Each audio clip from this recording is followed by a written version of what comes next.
Demolition crews have been in Kingston here this summer, removing a part of Kingston history, the old Kingston Elementary building, which has served the community from the 1930s up until they moved all the kids off to the Kinnikinnick campus at Zane Trace Schools. We caught up with the mayor of Kingston, Kevin Prickett, to talk about the project.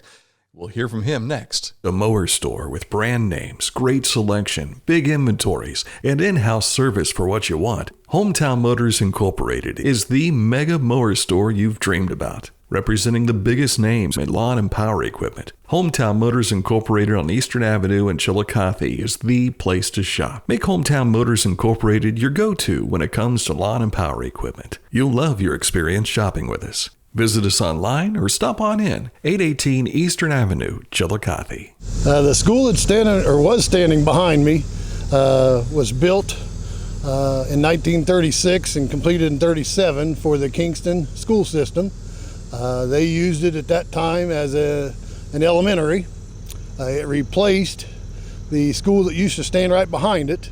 It was built in 1885, and then they subsequently torn it down after this new elementary was built.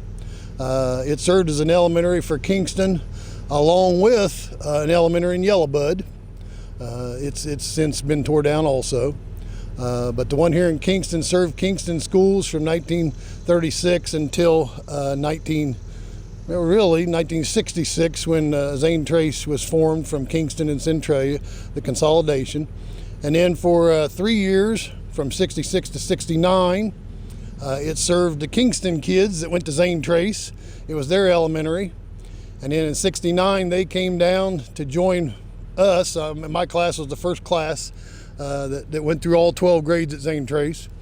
And they came down and joined us our fourth grade year at the Kinnikinnick building for fourth grade. And then that's when they turned this into the middle school. And fifth and sixth grade went here.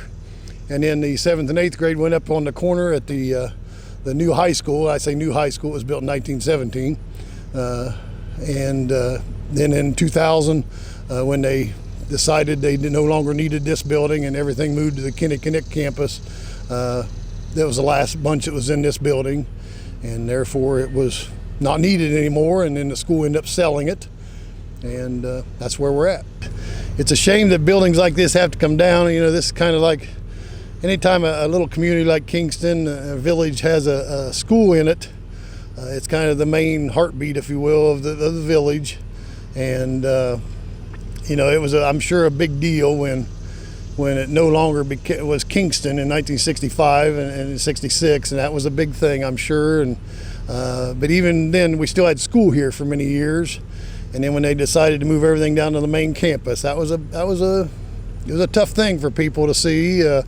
Because once you take a school out of a building, it's kind of like sucking the insides out of something. It tends to fall apart from the middle, and our village isn't what it used to be as far as that goes, because of the school not being here. But without any other things planned for the building and purposes, I guess it was sad to see them just kind of go downhill too, as far as their appearance and not getting used and so forth. So I'm a purist. I like old things, and I like things the way they've always been, and that isn't always necessarily good, but it was definitely a shame to see them get torn down, but that's progress, I guess. So It's come to light that there is a time capsule involved. What can you tell us about that? I'm not sure the year it was put in, probably in the early 80s, which isn't terribly long ago, but I guess we'll find out when we open it. But it's at the base of the flagpole, and the excavators are going to watch for it as they dig around here. And then I would almost bet that there was probably one put in when they built the original part of the building in 1936.